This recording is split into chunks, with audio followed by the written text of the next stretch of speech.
Welcome to another episode of Reading with Joey.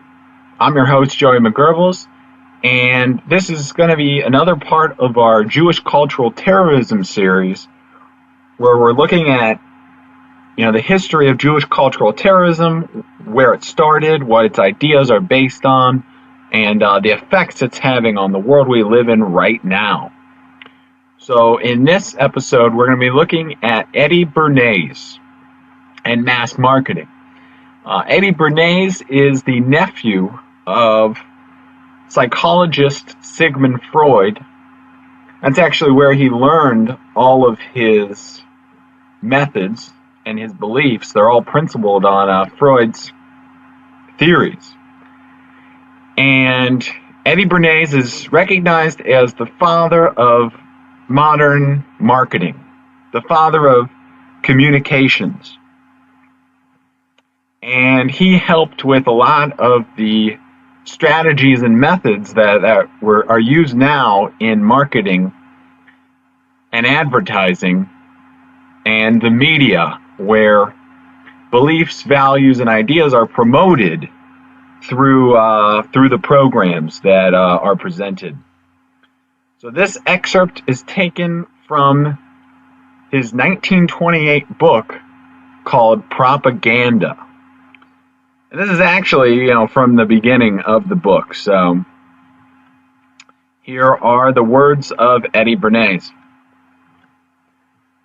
The conscious and intelligent manipulation of the organized habits and opinions of the masses is an important element in democratic society. Those who manipulate this unseen mechanism of society constitute as an invisible government, which is the true ruling power of our country. We are governed, our minds are molded, our tastes are formed, our ideas suggested, largely by men we have never heard of. This is a logical result of the way in which our democratic society is organized, or all democratic societies are organized. Vast numbers of human beings must cooperate in this manner if they are to live together as a smoothly functioning society. All right, so we're going to stop right there and just look over those loaded statements, talking about how the habits and opinions of the masses are manipulated through this invisible government. These are his words. And how our minds are molded, our tastes are formed, our ideas are suggested. So, this goes to show exactly how Jewish cultural terrorism works. It is a silent, a misleading form of coercion. Okay? Back to Eddie Bernays. Our invisible governors are, in many cases, unaware of the identity of their fellow members of this inner cabinet. They govern us by their qualities of natural leadership, their ability to supply needed ideas, and by their key positions in the social structure. Whatever attitude one chooses to take towards this condition, it remains a fact that in almost every act of our daily lives, whether in the spheres of politics or business, in our social conduct or our ethical thinking, we are dominated by the relatively small number of persons, a trifling fraction of our 120 million, well now over 300 million, who understand the mental processes and social patterns of the masses. So let's stop right there again real quick. He's basically saying that, look, if you understand the mental process, and if you understand the social patterns of human thinking, then you have the ability to control people, to dominate them. All right, back to Bernays. It is they who pull the wires which control the public mind, who harness old social forces and contrive new ways to bind and guide the world. It is not usually realized how necessary these invisible governors are to the orderly functioning of our group life. In theory, every citizen may vote for whom he pleases.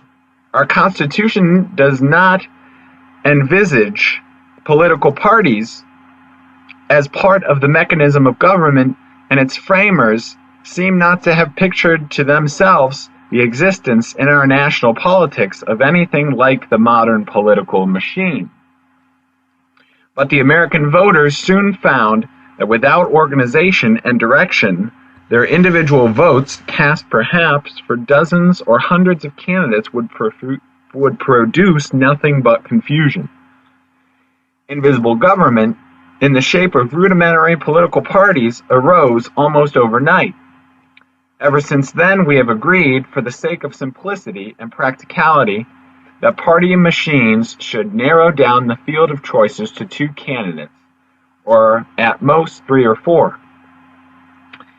In theory, every citizen makes up his mind on public questions and matters of private conduct.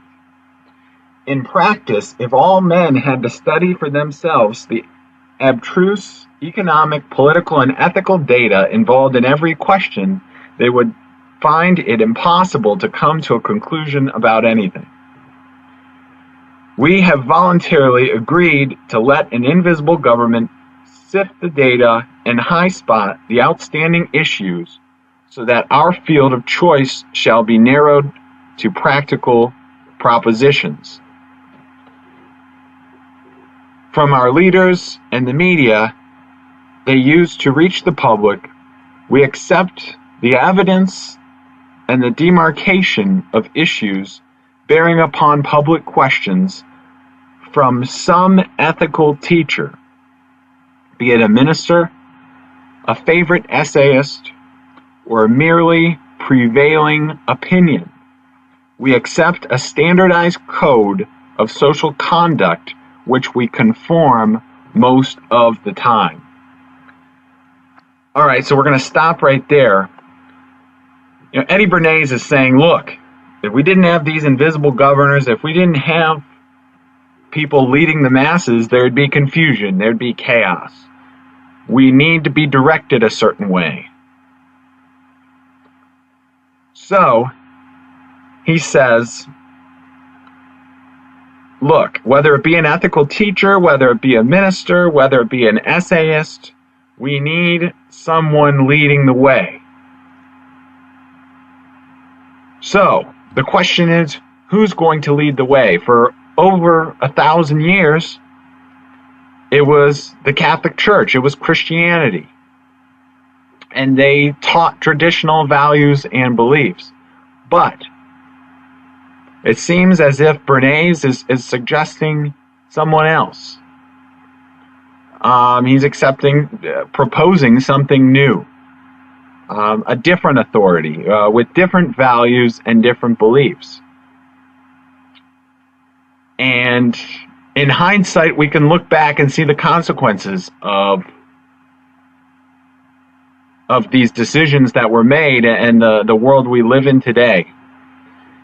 And ultimately, this was another goal, another purpose of Jewish cultural terrorism, to destroy the traditional structure of authority and to build a new one based on the Enlightenment, based on Jewish ideas that actually opposed tradition and opposed Christianity.